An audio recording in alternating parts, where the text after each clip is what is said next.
Morning, this is August 1st, the Health Committee meeting at 9 a.m. We will begin. Would you take the roll call, please? Ducat, Geiger, Yes. Hughes, Yes. Whitlow, Here. Awful. Yes. All right, has everyone looked at their agenda and can I have a motion to accept it? Second, Steve? All right, all in favor say aye. Aye. Has everyone looked at the claims? Okay, may I have a motion You to bet. accept? Second? Okay. All right. Ducat, Yes. Geiger, Yes. Hughes, Yes. Whitlow, Yes. Awful. Yes. In the public today? No? All right, animal control with Jill. Okay, well, I have 2 months here. I have June, we took in $2,495, and for July, we took in $3,930 for a total of $6,425 for registration fees. We currently have 4 cases open. We have 1 dog right now and 7 cats that we're waiting to get placed. But on the good news, Vermillion County has been trying, they reached out and they have been trying to work with us. They did take 2 of our dogs last Wednesday, I believe, so that's good. For adoption? Yeah, they adopt them out of Vermillion County, so yeah. And, the officers closed a total of 74 cases in June and July. There were 20 dogs running loose cases, 3 cats, that were stray. We closed 12 bite reports, we had 12 abandoned non-claimed. We euthanized 1 per owner, we had 11 well checks, we had 1 cat that was stuck like in the engine of a vehicle. Way back in June, we got a test back from a bat that was negative. We had 2 aggressive dogs, 2 dog on livestock attacks, 1 dog on dog attack. We actually had 5 dogs that were hit by cars in the 2 months. Out of the 5, 2 of them passed, but the other 3 seem to be doing okay. And we have, we had 2 accidents, vehicle accidents that we had to go pick up animals. And then we had 1 deceased owner that we had 2 big old fat house cats that, that we got. And those have already been adopted out, so that's good. That's all I got. So the ones that you say that have passed or have been euthanized, what do you do with the carcasses? So the one that was euthanized, using Kankakee County to do that, and they dispose of them for us. The other 2 that were hit by vehicles and they passed, we have a freezer at animal control that we keep those until the owners can come pick them up, and both those owners have already picked up those animals. And do you have some kind of a report on the fence? I do not have any report on the fence. I know Chris Drake met somebody there yesterday, but I haven't heard how that went, so. Thank you. Any questions for Jill? So Vermillion County, did you find out, do you have pictures? Huh? Do you have like pictures up you send out to people to let them know about them? No, and they've been pretty full and they haven't really worked with us too much in the past couple of years, and then there's, a trust that they get, and you'll have to forgive me, the name's That's okay. eluding me right now, but, anyways, this trust gives them money to help Iroquois County, get their animals placed with them for adoption. So they've recently reached out to us and we have a contact that we talk to and go over with the dogs, and we send them videos and pictures, and they took 2 of them so far, and, hopefully they can help us out with some more in the future. As always, thank you, Jill. All right, we now have Iroquois County Public Health with Eric Cece. All right, you're gonna get the normal report from me today, but then you're going to get a presentation from my Director of Environmental Health, Kate Miller. So, start this. Thank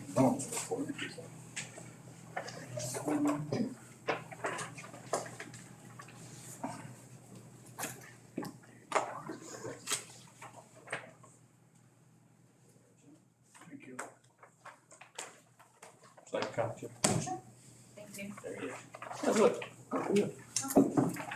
All right. So, page 1, environmental health.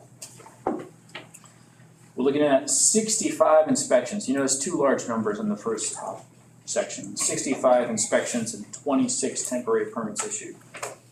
Fair is the short answer to that. had a lot of temporary food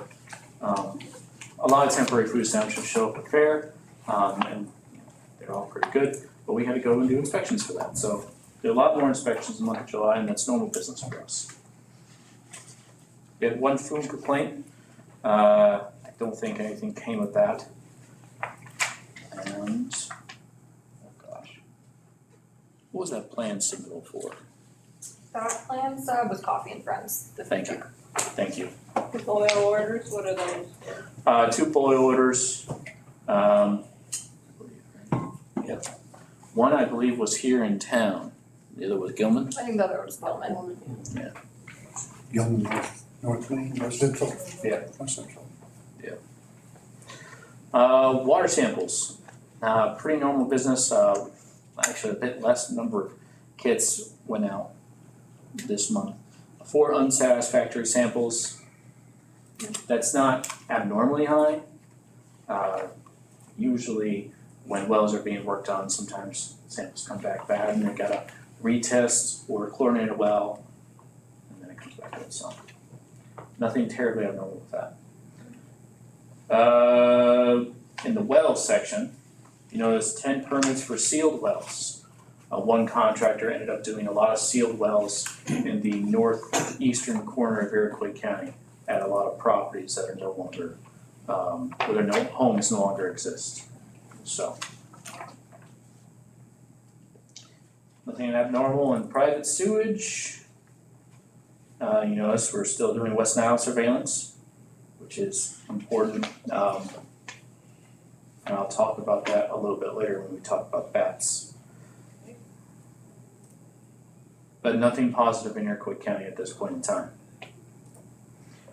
We gave out more radon test kits this month, once again, fair. Fair is kind of our opportunity to be in front of people's faces, so we always try to give out a number of free radon test kits. Now, when we gave out 17, it is highly unlikely that we'll get 17 people testing their homes, because it is on the onus of the owner to actually perform the tests and send it in, but hopefully some will. Nothing terribly abnormal about the rest of this, until they've got any questions, and move on to the next page.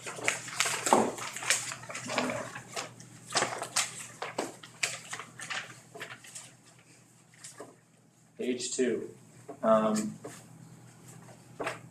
Immunizations are up, mostly because kids are getting vaccinated before the school season starts. You notice in reportable communicable disease investigations, there were 3 animal bites, 1 dog, 1 cat, and 1 bat. The bat was not captured.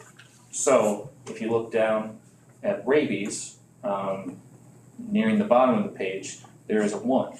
And that the individual that was bitten by the bat, since the bat was not captured, did undergo treatment. They weren't symptomatic or anything, it's just the fact that when you're bitten and the animal is not captured or not quarantined, and you have no idea of actually identifying if that animal was rabid or not, it's advisable to go underneath the treatment, so. Was that a counter, just an accidental, or a youngster who didn't know better? You know, I don't know. Okay. Most of the time when it comes to bats are loose, somehow get into the home, and then in the struggle to catch the bat, someone gets bitten. Also, bat bites are, they're not very severe, so sometimes, it's like, I don't know if this is a bat bite or if this is something else. Sure. So sometimes, if someone struggled with a bat, Yeah. it's just advised, you may have been bitten. Also worthy of note, bats have been testing positive for rabies up in Kankakee County. So, that is a concern. Kankakee County? Yeah. Sorry, what's that? Did you tell them to stay in Kankakee County? I did my best, however, we do share a town with Kankakee County, so, 70s. sorry. So we'll have my first meeting too. Yeah. Let's see. Thanks. I heard that one. Yeah, after the last one. So, being that close and being how West Nile can travel by a vector, it is a concern. But like I said before, no positive tests for West Nile, which we do surveillance of to this day in Iroquois County. let's see. Just kind of going down the page, a couple highlights, hepatitis C, one investigation that turned out not to be a case. Lyme disease, 2, that's abnormal. It's definitely the season for that kind of thing. However, it's abnormal, you see a lot of zeros before that. One of those cases was confirmed, and the individual did recently travel to northern Wisconsin, so they may have picked it up there. But tick-borne disease is something that we'll probably be looking more into in the future, is something that's been kind of a concern of ours, and new state updates to our local health protection grant may start to require us to do more tick surveillance, which I'm kind of okay about, because there are plenty of tick-borne diseases that have been spreading throughout the country, so another thing we'll be looking at. 2 investigations to salmonella. At least one of those was positive, but the source was unknown. Anything else before I flip to page 3? What's this?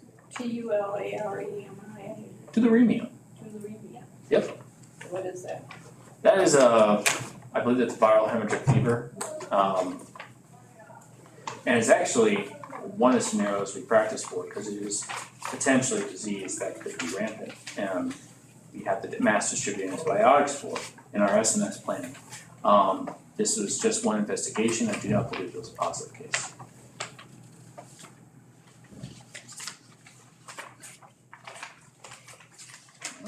Page 3. Tuberculosis. One new case investigation. The person did test positive. They are not symptomatic. After further testing, we do believe this is latent. You notice a lot of one-step skin test kit and 3 tests not read. Primarily because during the summer months, we partner with Iliana Migrant. We go there, they pay us a fee, and we do some vaccines, and then we also do some screens and testing, including TB. So that's why those test numbers are high. Nothing really abnormal in the next few sections until you get to community outreach events. You notice 43 Narcan trainings. We gave out Narcan at the fair. So, once again, fair.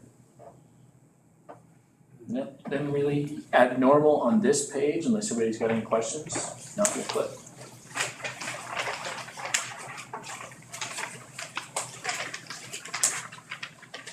Vision and hearing screens. We had one. It was an individual that was missed during the school season. So they came into the office for a hearing screen, but everything else is zeros, and that's normal for this time of year. Senior services program. The numbers are pretty normal. Not much to say about that. Does anybody have any questions on the numbers? Okay. Other updates concerning the health department. Let's see. It is now the new state fiscal year, so a lot of our grants are new. As of July 1st, we've been wrapping up all the previous grants over the course of July. And the state is a bit late in getting a couple of their grant applications out that are normal, but they are coming out. Just last week, Community Health Protection grants, which is one of our major grants, just came out for application, so we're working on that this week. The health department's working on their budget. We'll be voting on that on Monday. So, all pretty normal stuff for us this time of year. We did have 2 resignations recently. The director of nursing is moving on, as well as one of our associate sanitarians. So we have 2 open positions, but we've already posted those. We've already received a few applications for both. My replacement, so the new EMA/VET person, his name is Scott Anderson, starts today. So I've already started his orientation, had to stop in the middle, and I'll go back to doing that when this meeting is done. So, any other questions before I turn over to my director of environmental health? Everybody okay? Okay, this is Kate Mueller. Ms. Mueller is my Director of Environmental Health. She's gonna talk to you about our different food applications that individuals can apply for. I thought there was a need to just do a little bit more education about what different types of food establishment applications we offer and permits we offer. So she's going to review that briefly. Thank you. Morning, Kate. Good morning. Just pass it down. Pass them around. Alright, good morning everyone. Like Eric said, I'm Kate. I'm the Director of Environmental Health for ICPHD, and I'm just gonna talk to you guys a little bit about the different food permits we offer and kind of the process for all of them. So first we have our standard food permit, and that's for all permanent or seasonal establishments in Iroquois County, and that includes food trucks. The fee for that is $450 initially, and that's $100 for the first time food permit fee, and then $350 for the plan submittal. And then after that, it's a $300 renewal fee each year. All of our food permits expire on December 31st, so each January they all renew. Our plan submittal is a pretty detailed document. I think it's 20 pages, and we ask for a copy of the menu, their standard operating procedures, all information about all of their equipment being used, their finish schedules, everything has to be smooth, easily cleanable, things like that. And then once they get us the plan sub, we review it, we notify the owner if any changes need to be made. Sometimes they'll want us to do a walkthrough and we can go in and point things out that we think, hey, maybe you should do this. It's up to them whether they want to walk through or not. And then once everything on the plan sub looks good, we send them an approval letter, and we also send that to the plumbing inspector because every establishment needs a plumbing inspection as well. And then the owner will reach out and schedule a time for an initial inspection when they're ready to open. We typically ask that they have all their food ordered and ready to go so we can check temperatures and make sure everything's stored properly. And then during the initial inspection, it's a full inspection. We check temperatures, we check their sinks, make sure they're functioning, we check their sanitizers, make sure they have proper concentrations, all of that, storage, and general cleanliness. Any major violations will need to be corrected before they open. But other than that, if everything looks good, they're good to open that day. And then we do a first routine inspection within 30 days. So they get their initial and then they have another inspection within a month so we can check up, make sure everything's going good. And then all of our establishments with a standard food permit receive at least 2 inspections per year, but some receive 3. We base the number of inspections on risk category, and the risk category is typically determined by number of times the food enters the danger zone. So the danger zone is between 40 and 135 degrees Fahrenheit. That's when foodborne illness, bacteria kind of things tend to multiply, so we don't want food in there a lot. Our low-risk establishments, the food shouldn't enter the danger zone at all, so that's like convenience stores that sell milk or eggs and keep them at temp, or just bars that serve only drinks. And then we have our medium risk, and food should only enter the danger zone once in medium risk establishments. So that's bars that have pizza ovens, they serve pizza immediately, or like gas stations that have hot dogs, they keep them on rollers at 135 degrees. So food only enters danger zone once when it's heated. And then our high risk establishments, the food will enter the danger zone more than once. So that's usually bigger restaurants that are serving, they'll serve soup, they'll cool it down, keep it in the cooler overnight, and then heat it up and serve it again the next day. So it's going multiple times through that danger zone. And then those establishments receive 3 inspections a year because of that. Any questions about standard food permits? About how many of them exist in the county? I think we have 186 right now. Yeah, decent amount. Okay, and then Do you do all the inspecting, or do you have someone else that does it too with you? I do some of them. We have 2 sanitarians, Ryan Torbett and Lauren Crumweedy. Ryan Torbett is leaving us soon. His last day is August 11th, so we'll be hiring for that. But yes, they both do inspections, and then with Ryan leaving, I'll be doing a lot more. Any other questions about those? So is Ryan one of the 2 that you said was leaving? All right. Moving on to our temporary food permit. This is for anyone that wants to serve food at a special event, like that's the fair, family festival, things like that. It's $25 for a 1 to 3 day event and $75 for an event lasting up to 2 weeks.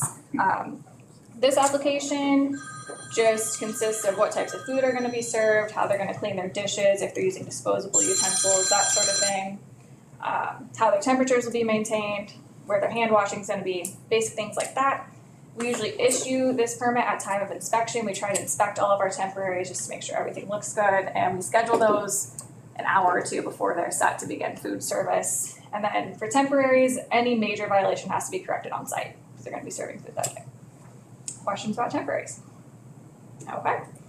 And then cottage food. Cottage food permits are for people who want to sell products from a home kitchen. They're very low risk products such as baked goods or shelf stable products, canned goods. There is no fee for our cottage food permits. This application just asks, what type of foods they'll be preparing, where the foods will be sold, and we ask for a copy of the labels that will be placed on their food products. Cottage food vendors cannot sell wholesale, so they can't sell to retailers or grocery stores. It is direct to consumer only. All their products must be packaged at home with a label listing all of the ingredients, the location of their kitchen, and an allergen notice. And they also must have a placard stating that their products were made in a home kitchen not inspected by the health department.